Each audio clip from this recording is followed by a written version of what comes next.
bi yoon dañ ko ñaan ni ko directeur général li ngay def rëy na rëyaay boo xam ne ce serait bien parents yi gis la personnel enseignant bi gis la population HLM Léona bi nga xam ne ñooy abrité école bi gis la également muy ki nekk ci digg bi mi ngi nii suñu directeur général. moom nag xaw ma lu ko soxal mais femme OLAC personnel am femme soxal nañ ko lool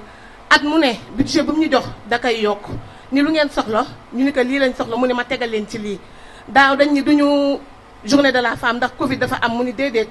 kuy def lu baax doo ko bàyyi sama présidente Awa Diop mën na maa seede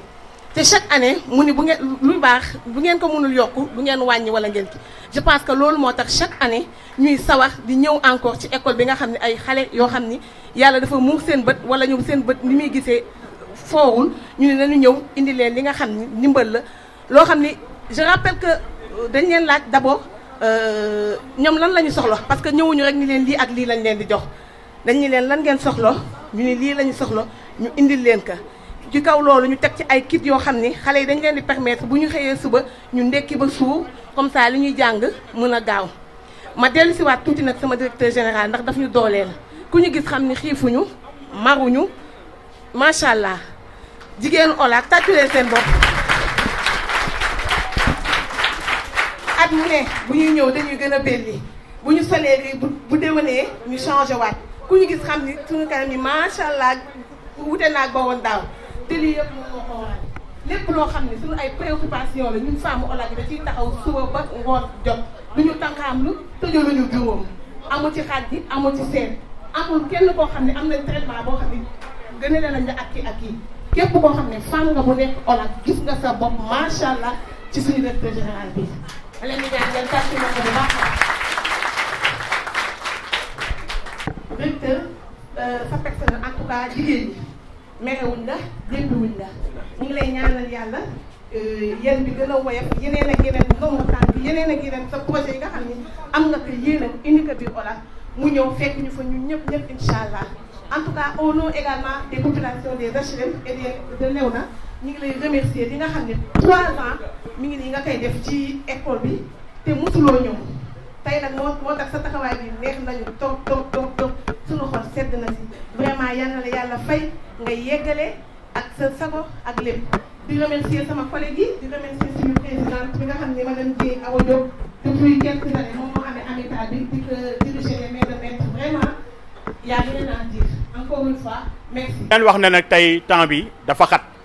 temps bu xat la vraiment ndax waa OLAC ñëpp xam nañ ne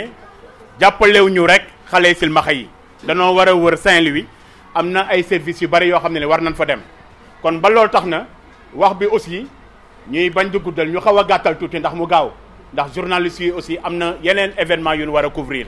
bu loolu weesoo ñu leen di présenter donc le directeur général de l'OLAC comme ni ñu ko waxee ku yàgg a ànd ak xale silmaxa yi di leen jàppale moo nekk nii ci digg bi voilà. Madame la directrice de l'action sociale, Monsieur l'inspecteur d'académie de Saint-Louis, Monsieur l'inspecteur de l'éducation et de la formation, Madame la présidente de l'association de l'amicale des femmes de l'OLAC, chers collègues enseignants, très chers élèves, chers invités. Bienvenue dans ce temple du savoir. Bienvenue dans ce milieu particulier.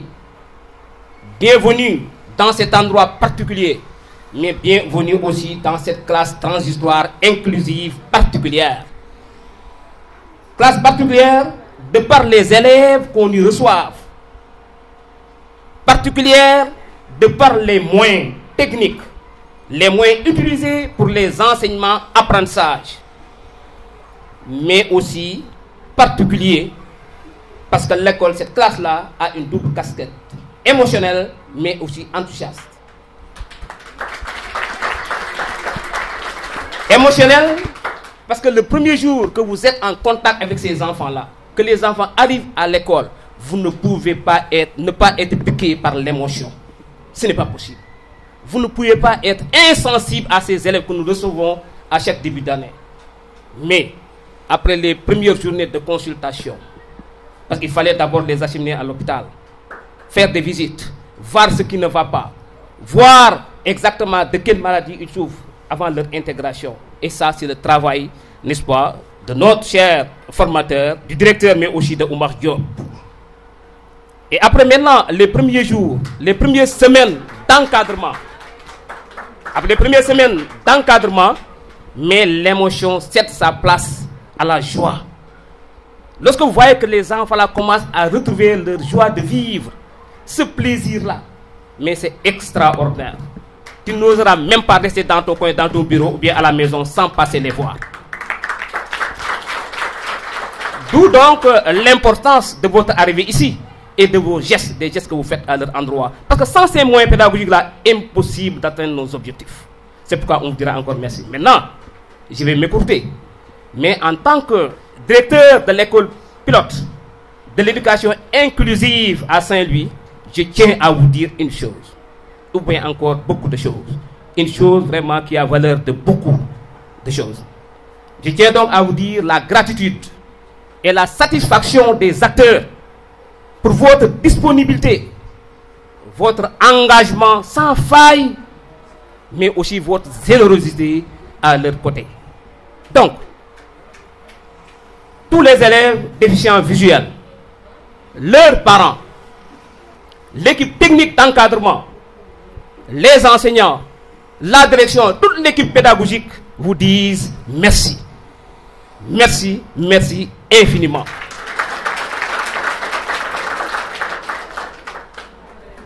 Vous dites merci et vous souhaite encore beaucoup de succès dans vos activités. J'allais dire,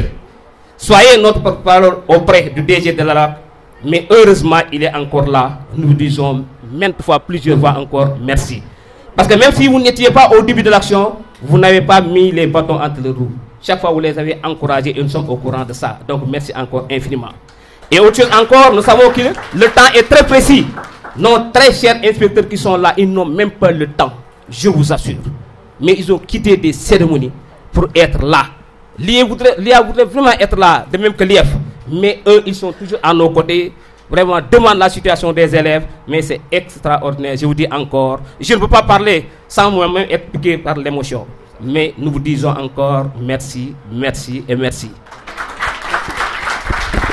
Merci beaucoup, directeur. Monsieur le directeur de l'école, monsieur le représentant de l'INEFJA, madame la présidente de l'amicale des femmes, chers enseignants, chers parents, chers élèves et chers invités. Cette cérémonie qui nous réunit aujourd'hui et qui a nom appui à la classe pilote des déficients visuels de l'école Bolidjao et à l'école des jeunes filles de Balakos, nous va droit au cœur et illustre à notre sens deux préoccupations essentielles. La première, vous venez de montrer que la qualité ne saurait plus être l'affaire des seuls pédagogues, mais elle est dorénavant l'affaire de toute la communauté, surtout des femmes.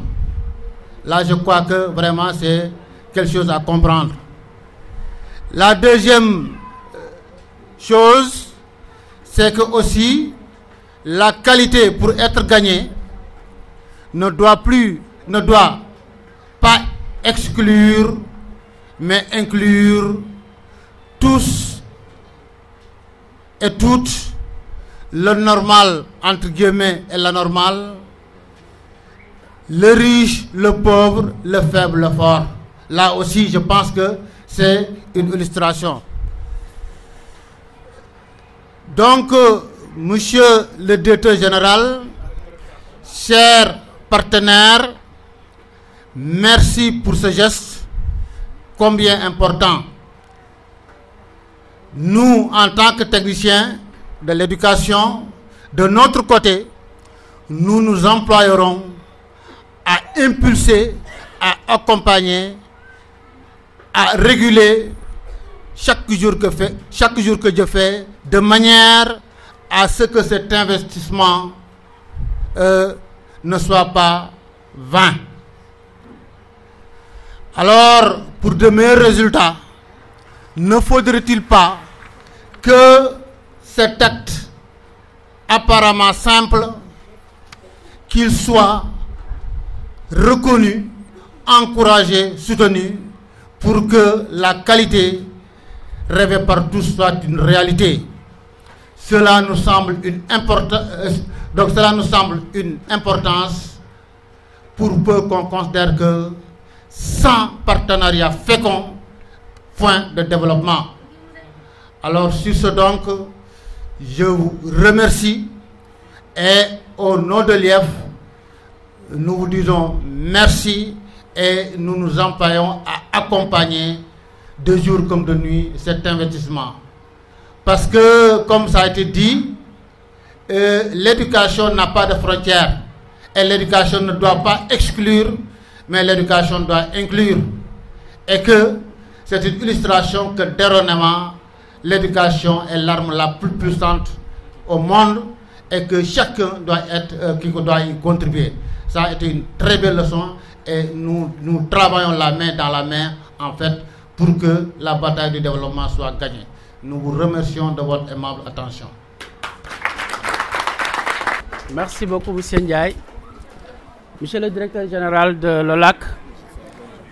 Madame la directrice de l'action sociale, Monsieur le directeur de l'école Boli Diaw, Madame la présidente de l'amicale des femmes de l'OLAC, Mesdames, Messieurs les enseignants, Monsieur le président de l'ARAS, Monsieur le président du CAEC, chère population, chers élèves,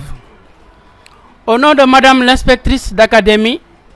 je tiens à vous exprimer toute notre gratitude à présider cette rencontre qui se veut tout simplement une rencontre d'aide, d'échange. Comme on l'a dit, l'OLAC n'est pas à sa première action dans cet établissement qui reçoit les déficients visuels. Donc, l'IA tenait à magnifier le geste de l'OLAC à travers ses enfants déficients visuels. Moi, je viens à ma double casquette de représentant de l'IA, mais également de l'inspecteur chargé de l'éducation inclusive au niveau de l'inspection d'académie de Saint-Louis. Comme l'a si bien rappelé l'inspecteur Ba de l'IEF de Saint-Louis commune, la qualité ne peut se réaliser sans l'apport des uns et des autres. L'éducation ne doit plus être l'affaire seulement des enseignants. C'est l'affaire de tout le monde. C'est l'affaire de tous. Et tout le monde doit mettre la main dans la pâte afin que nous puissions réussir le défi de la qualité. Et pour cela, je voudrais vraiment magnifier l'aide que vous apportez aux déficients visuels. Vous n'en êtes pas à votre première action, on l'a si bien rappelé. Les kits que vous donnez aux déficients visuels entrent dans cet apport de la qualité. Et nous ne pouvons pas fermer l'œil là-dessus. Et nous sommes très sensibles à ce don-là que vous faites à travers ces enfants-là. Et comme vous l'avez bien vu là-bas, tout n'est pas perdu quand on perd la lumière. Cela veut dire que ces enfants-là, ils ont leur place dans la société. Et il faudra leur donner la place qui est la leur dans notre société. Et pour cela, vous êtes vraiment sur la bonne voie et nous ne pouvons que vous en remercier, monsieur le directeur. Encore une fois de plus, l'amicale des femmes de l'OLAC, merci pour ce geste-là que vous organisez chaque année à l'endroit de ces élèves. Mais également, nous allons tout simplement faire un plaidoyer afin que ces gestes-là puissent être élargis au niveau des écoles inclusives, dont on dénombre à peu près 9 au niveau de l'Académie de Saint-Louis. À travers les écoles de Ngaï, de Keur Bassirou Soumaré, de Pikintak, de Ndiaoussir, mais également de Serigne Babacar Gueye de Bango, du CEM de Guiabert et l'école Boli Diaw et l'école aussi Fandjiri Koné, je ne l'oublie pas. Donc cela veut dire tout simplement que vous êtes en train de vraiment faire de votre mieux, mais nous entendons également que vous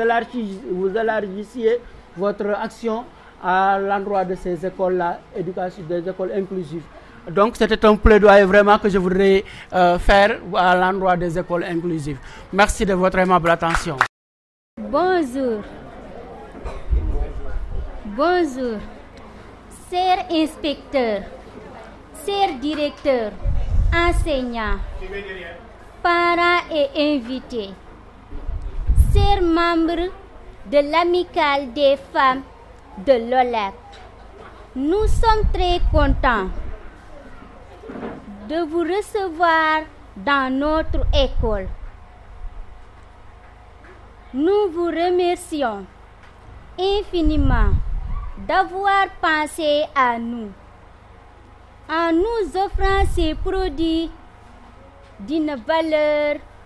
inestimable. Et cela depuis 3 ans, merci.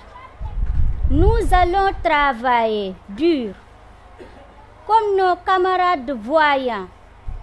pour être parmi les meilleurs dans nos classes. Car avec votre soutien et votre affection, vous nous permettez de ne plus sentir notre handicap. Merci à tout le personnel de l'OLAC.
di jiital ci nuyoo bi monsieur le directeur général de l'OLAC monsieur Aliou Diop ñu koy tatagal di ko wax bismillah ahlan wa sahlan di ci teg monsieur les inspecteurs di ci teg monsieur le directeur mais nos charmantes belles dames si bien habillées de l'OLAC ñu leen di wax bismillah et merci infiniment du geste que vous avez toujours fait à l'endroit de ces déficients visuels. wax ji may wax duma ko wax ci turu sax Kayet ndax ñun waa Kayet fi la ñu bokk. Nous sommes des anciens élèves de cette dite école kon lu ñu fi def dañuy jéem rek lu dul delloo école bi li nga xam ne si la moom la ñu école bi defal ca ba nga xamee ni xamuñu dara école bi di raam di ñu boot booba temps benn classe moo fi nekkoon ñuy dem tey ba école bi am 13 classes dolli ci bii classe pilote muy 14 classes donc defuñu lu dul rek delloo école bi njukkal waaye tey ji Kayet moomewul ki moome tey mooy liñ daan woy ci bi ñuy xaleel naan Kayet moomewul waaye OLAC moomeme OLAC yaa moome tey fii kenn du fi moome dañ ko daan woy ci bi ñuy xaleel ñuy gërëm également le directeur ci liggéey bu rëy bi nga xam ne mi ngi koy liggéey fii ci école bi nga xam ni si le liggéey bi day nekk guddi ak bëccëg nelawuñu yandooruñu ñu koy remercier monsieur Ngom di ko wax waaw góor ndax waaw góor day yokk njàmbaar Alioune Diop nag lii du gulet ci moom dañ ko xam ci mu nekk jëfkat te la muy jëf du ko mës a boole ak wax li wolof di wax naan wolum dëgëj day mokk te kenn du dégg kàndang la Alioune Diop loolu lay faral di def te du ko booleek wax alors fi nga xam ni fa lay daanee la rek mooy yii ñuy def kii raam di la boot bu waxee ni bu jógee tëngam la nga war ko mën a gëm kon yéen femmes yi ci 8 mars bi ngeen di def nii di raam du ñu boot gëm nañ ñi bu ngeen jógee daal ngeen tëngam ñu leen di ñaanal yàlla lu ngeen mën ren yàlla na ngeen ko mën lu ëpp déwén te kenn bañ manqué asalaamaaleykum wa rahmatullah. dañ daan indil tamit xale yi ay yére chaque année ren tamit ñëwaat na ci loo yi nga xam ne ci lañ leen indil ci leen ñu bokk je pense que mënuma jeexal te tudduma monsieur Sidi Fall mi nga xam ni tey jii je pense que maak Awa suñu amee ndëgër laay wala taxawaay di jiite suñu yeneen morom loxo man ci ndax bi ñuy ñëw OLAC man damay doog a feral doom kon yàgg naa fi te kooku mi ngi lycée léegi ay xale yu ndaw lañ fi ñëwee moo ñu formé nekk suñu nijaay nekk suñu kilifa di ñu won yoon di ñu teg yoon moom Sidi Fall nii yàgg nañ ci ay loxoom ndax fukki at bi ñu fi ñëw ay jeunes fii lañu woon léegi lañ nekk ay maire ci loxoom la ñu jaar mu ñuy wan di ñu mi ngi ñuy doog a wuy si nag waaye loxoom musul jóg ci suñu amical bi ci ay xel yu baax ak ci yoon di ñu teg ci axe mi ngi noonu léegi nag dama bëgg ngeen tàcc ma sama directeur général bu baax ndax coow li moom la tàcc bi dama déggul dara de duma ko jox micro bi te déggu ma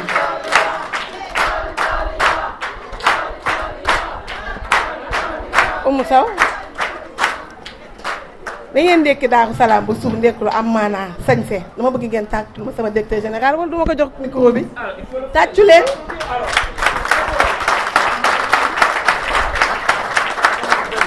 waaw kay DG merci encore merci pour tout. da ngeen may ma jëkk introduire ci wolof balaa di tëje en français di nuyu ñi fi teew ñëpp di nuyu bu baax monsieur Sarr représentant l'inspecteur madame l'inspectrice d'académie monsieur Ba bi représenté sama xarit l'IAF moom yàgg na ñëw samay manifestation soo ñëwee nga nuyul ma ko di nuyu bu baax madame la directrice départementale de l'action sociale nuyu monsieur le directeur de l'école monsieur Ngom le directeur de l'ARAS sunu tonton bi fi nekk président wu aussi Kayek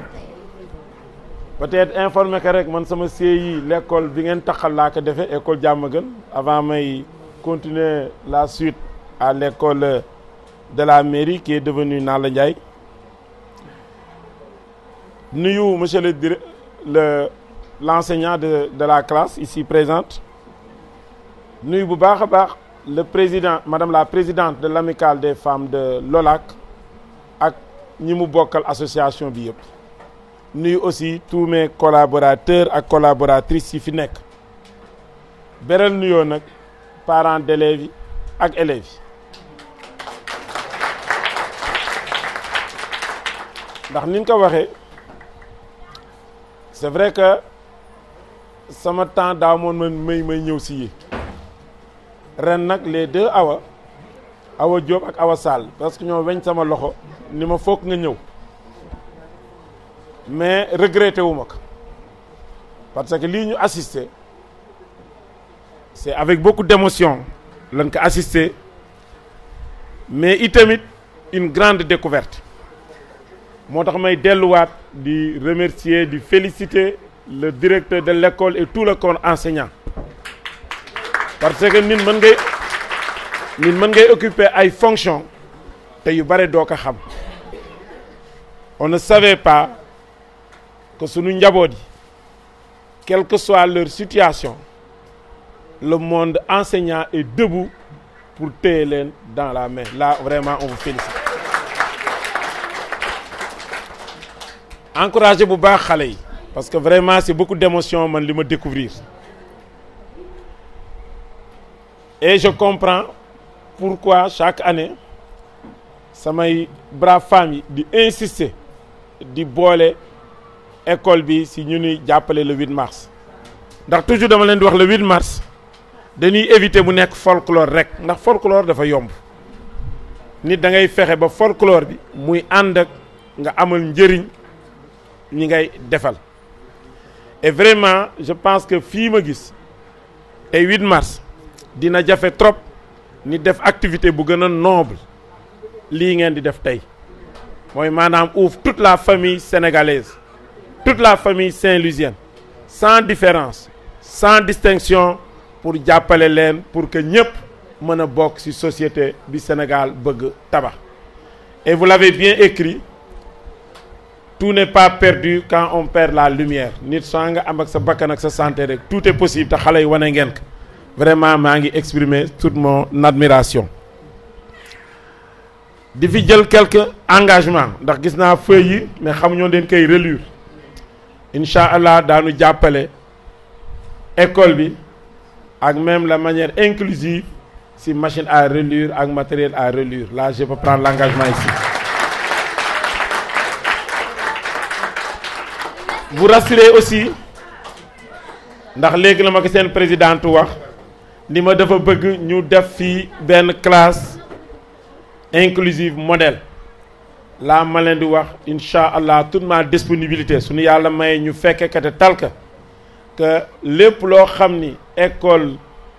bi wala salle de classe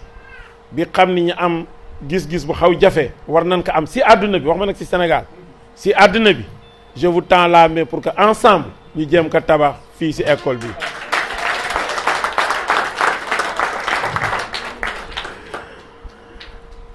du ma tëj nag ni wax aussi en tant que adjoint au maire ndax ci bureau municipal bi laa bokk ah xam naa fauté nañu ndax li OLAC di def rôle mairie la woon wante nag nit soo njuumee ba nga constaté juum nga da nga war a taxaw pour rectifier ko njuumte boobu nag li ko indi mooy comme ni ma waxee man découverte la ci man xam naa adjoint maire yu bare ba la maire lui-même xamul lii am na c'est pourquoi naa jël engagement que le maire dina fi ñëw wala ànd ak yéen ci quelques écoles ba pare daan gën a taxaw l'enseignement inclusif pour que toutes les actions yu nu war a am la incha allah mairie bi dina def loxoom ñun nag daan góorgóorlu tant que yàlla ngi ñu may kàttan bi ñu fekke que lu mairie bi mënta def incha allah du ñu ëppale ñun li ñuy def pour que ñu def fii une école moderne.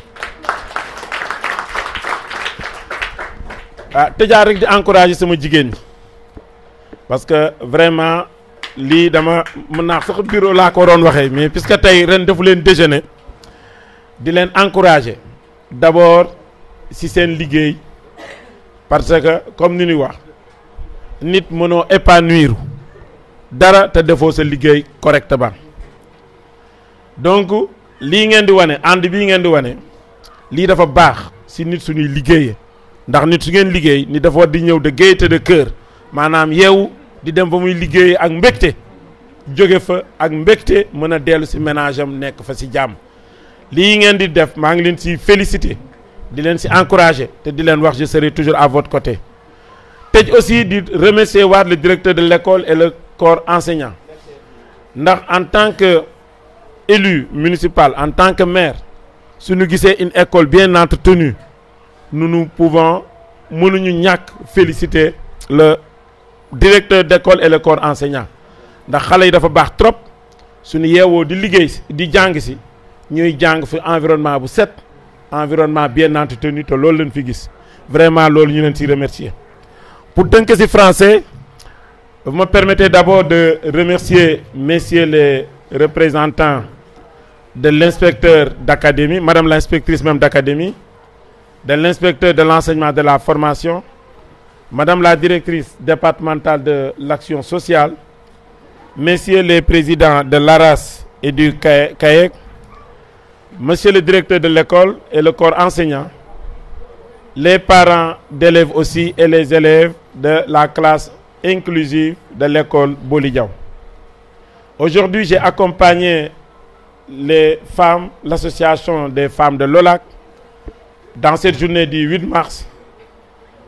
pour venir les accompagner dans leurs activités sociales.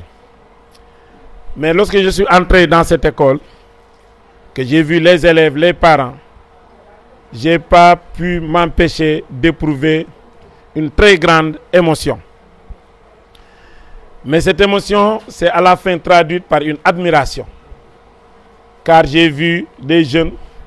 des élèves, nos enfants, malgré les déficiences,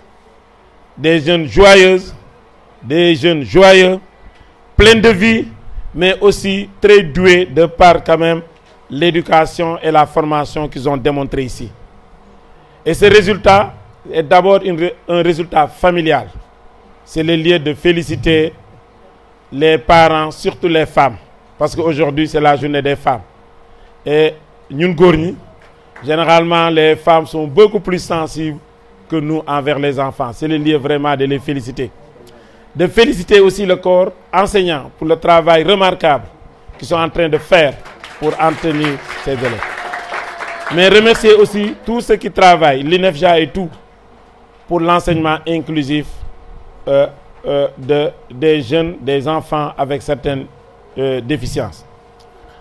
En ma qualité aussi de directeur général, d'adjoint au maire de Saint-Louis, je peux aujourd'hui m'engager que l'équipe municipale va soutenir davantage cet enseignement, aussi bien dans cette école que sur tout le territoire communal. Je peux aussi dire, en ma qualité de DG de l'OLAC,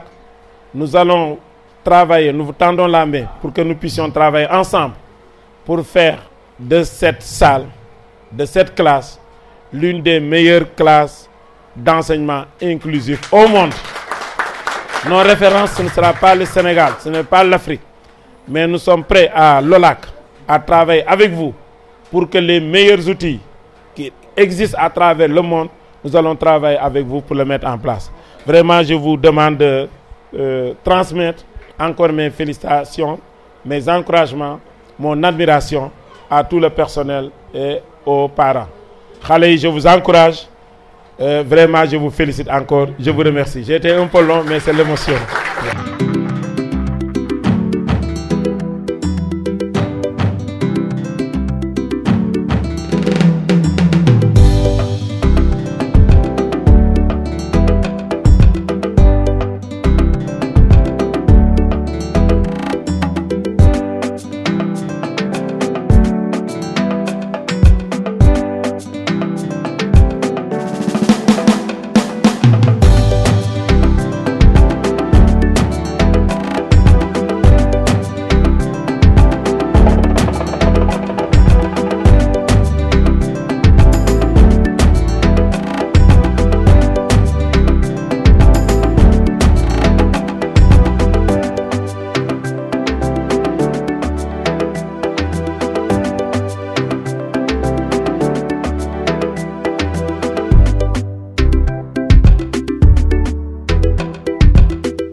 Nous, autorités administratives, nous ne pouvons que nous en réjouir et vous dire encore une fois de plus, merci Merci pour ce geste de générosité. Merci également pour tout ce que vous faites pour le système éducatif. Et que vous n'en êtes pas à votre première action. On l'a dit tout à l'heure, là-bas à l'école Bolidiao, vous n'en êtes pas, vous en êtes à votre 4e édition. Cela veut dire donc que vous êtes sur la bonne voie. Nous ne pouvons que vous en remercier. Merci encore une fois.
ñu ngi nuyu ñëpp seen tur ak seen sant wante dafay rafet ma présenté leen équipe ASBEF su ngeen xoolee ñun ñi fi nekk nii benn góor amul ASBEF il n'y a que des femmes du ma lim ñëpp mais damay présenté Abibatou mi moom mooy la sage-femme maîtresse ASBEF Saint-Louis. ASBEF, c'est l'association sénégalaise pour le bien-être familial. Elle est sage-femme d'État. yeneen sage-femme d'État ñu ngi fi infirmières yi ñu ngi fi équipe bi yëpp daal ñu ngi fi même policière bi fi nekk policière de proximité joxuñu nu policière la nu jox mi ngi fii ci groupe bi donc njëgisement bi ngeen gis ñi ñooy ASBEF c'est un petit groupe mais petit bi mooy effectif bi barewul petit groupe mais c'est un groupe très efficace très solidaire macha allah moo tax man dama leen jëkk présenté ba pare c'est un groupe jeune xool leen groupe à part Tata gis ñëpp presque xale la seen ay classe lañu wante liggéey lañu xam liggéey 8 heures fekk leen fi ba nu pare amul inscription 10 heures la yam 9 heures la yam loolu amu fi liggéey ba gisatuñu kenn ñu dem ñibbi damay kay répéter toujours léegi Abibatou mi mooy présidente mooy responsable mooy coordinatrice antenne bi ASBEF Saint-Louis moom mooy chef de service bi man je suis la présidente des volontaires parce que ASBEF dafa am ñaari partie dafa am le staff mooy techniciens yi ñiy liggéey ñiy dugal xaalis bi ñiy recevoir jigéen ñi fii consultation prénatale daf fi am suivi après accouchement programme élargi de vaccination mënuma lim yëpp mais presque lépp lu jigéen di soxla moo am fii moo tax Dieu a bien fait que la directrice exécutive ñi fi affecté ñëpp jigéen lañu maintenant volontaires yi am na góor am na jigéen mais si ñun dafa am benn groupe mooy les plus jeunes les jeunes ñoom on les appelle le MAJ mouvement d'action des jeunes seen président mi ngi fi Abdou Aziz am nañu am góor am jigéen léegi nag ma soog nag waxtaan ak yéen maa ngi leen di remercier bu baax amicale des femmes OLAC jiital ci présidente amicale bi maa ngi nuyu góor ak jigéen di nuyu sama frère Aline Badara Diop waa OLAC jërëjëf bi mooy 2e fois yàlla na ñett ñëw ngeen fi 1er mai balaa ngeen di ñëw ba nu waxee ak man wax ak Djelia fekk maa remplacé Djelia mandaawam jeex na dama ne Abibatou les techniciens ñoo xam li ñu gën a soxla que man li mu waxoon yépp jàppale ngeen ko indi ko fi lu bare chaise bii ñu toog nii ak bi nekk sa gannaaw chaise yii mayoon ngeen ñu séddee te arrangé nañ bu baax parce que yooyu ngeen toog yooyu la ñu am projet bi au niveau national yooyu lañ la jox bu ngeen xoolee fii du kër bu nu moomal sunu bopp suñ ko moomal sunu bopp di ko tabax duñ ko tabaxee nii dañ ko luyee dafay chaque mois comme ay chambre moo fi nekk chambre à coucher tàng na trop ban si boole ventilateur bu ngeen duggoon si biir visiter ventilateur yëpp a ngi fonctionner macha allah li ngeen di jox ñëpp utiliser nañ ko bëgg nañ ko trop neex na su ñun trop joxu leen li nga xam ni dañ koy abale wala di ko jox ñeneen ngeen dellu siwaat bi ngeen di dellu siwaat la même chose ngeen ñëw wax ak la coordinatrice Abibatou ñoom ñu seet seen biir li ñu bëgg li ñu soxla li leen intéressé ñu wax leen ka tey mi ngi ne alhamdulilah ma commencé ko si DG ak si présidente amicale bi góor ñi ak jigéen ñi bàyyiwuma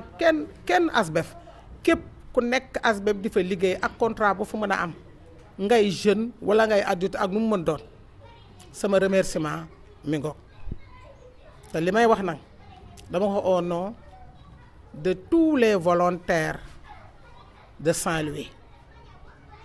wax ka au nom de Dakar parce que antenne Saint-Louis dépend directement de l'antenne nationale. Nous avons une directrice exécutive au niveau national. Pourtant du ñun rek ñun ñoo fi am structure bi nga xam ni dafay liggéey ci jeunes yi dafay liggéey ci jigéen ñi mais xam ngeen sunu problème sunu difficulté jàppale nu ngir yàlla tax yàlla na leen yàlla yokk olaat ba mu romb fii yàlla na leen yàlla jàppale. thermoflash bokk ci spéculum bokk ci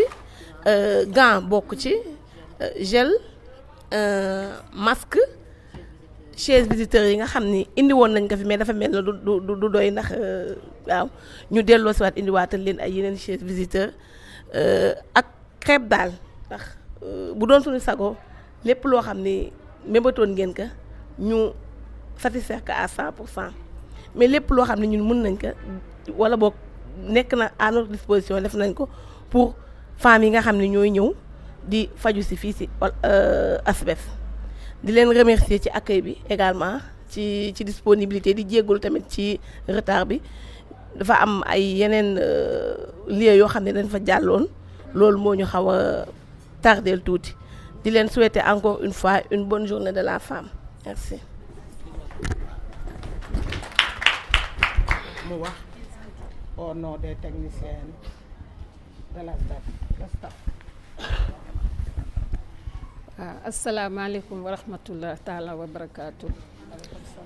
ginnaaw bu ñu sante yàlla julli ci yonent bi sallallahu alayhi wa sallam ñu ngi santaat yàlla bu baax di wax nag dal leen jàmm yéen amical bi macha allah li ñu war a wax sax mënuñu ko wax ndax xale yi comme li présidente wax rek lay dellusiwaat dañ ne tuuti amuñ njëriñ li am njëriñ mooy efficacité ak qualité fii personnel bi bariwut ay xale yu kese lañ man xëj na maa fi nekk maire macha allah muy ay xale yu dynamique lu ñu xam li ñuy liggéey ndax xam nga ASBEF dañu jàngal service de qualité toujours bu ñu waxee dañ ne service de qualité lañ war a offrir ñuy offrir tous les services nag service yi nga xam ne am na ci fajukaay yëpp fii dañ koy jëfandikoo fii ci ASBEF xale yii na di ko liggéey bu mucc ayib Abibatou mi di responsable man chef ma ko moom mooy responsable clinique jox ma cër ak ñoom cër bi ñu ma jox xam ne mag tamit moomu lu may ku ko yëg ak ku ko respecté ñu jël cër bi delloo ma ko ñu indi ma fi yàggut Kaolack laa jóge ñu affecté ma fi mais ñoom ñu nekk xale yu baax yu mën a liggéey xam li ñuy liggéey fonk seen liggéey di ñëw heure di wàcc heure comme ni ko la présidente waxee ma di wax na ci seen tur ñoom ñëpp di gërëm na di sant balaa ñuy gërëm di sant dañuy gërëm di sant au nom de l'ASBEF au niveau national parce que ASBEF ku si defar ASBEF benn ASBEF rek ASBEF yëpp nga defal au nom de la direction ñu ngi leen di gërëm di leen sant bu ma leen santé au nom de la direction di leen sant au nom de la gouvernance bu ñu ko waxee mooy les volontaires ñun ASBEF dañu am ONG la dañu am ay appellation ñee dañ naan ay comité de santé ay kii mais ñun au niveau de l'ASBEF gouvernance la ñuy wax les volontaires la présidente Jëmb ñu ngi lay féliciter bu baax parce que lii mooy rôle volontaire am na ñu nekk volontaire ASBEF mais xamuñu seen liggéey parce que ASBEF dafa nekk ONG di dimbale nit ñi di œuvrer dans le social bon na bu ñu la tegee nga jiite volontaire yi ndax volontaire mooy loo xam ne da nga koy liggéey te séntu woo si dara da ngay liggéey rek te yàlla tax donc ñun lii lañ soxla ngay dem di uti di andi ñu ni li ñu gën a bëgg a offrir nit ñi nga xam ne dañuy ñëw di solliciter waa ASBEF ñu mun di leen ko mëtal si mu mucc ayib si anam yu mucc ayib ba na présidente yow yaa moomee jaajëf bi balaa may ñëw si suñ partenaires yi yow dinañ la jaajëfal parce que man dama fonk lii ndax dama yàgg ASBEF te dama bëgg volontaires yi di liggéey bii ndax loolu mooy seen rôle fii mes félicitations au nom de tout le personnel de l'antenne de Saint-Louis te lii ñun gis nañ ko te téye nañ ko te xam nañ li ngay œuvrer si kii ñu ngi la siy féliciter yaa équipe bi nga ànd yëpp tous les volontaires de l'antenne de Saint-Louis amicale bi au nom de la présidente ñu ngi lay gërëm di la sant parce que nag lii mooy amicale jigéen pa ngeen dajaloo di lekk ka naan di kii waa di fecc ko woy lii mooy amicale parce que amicale bu ñu ko créé mooy que pour mu jëriñ leen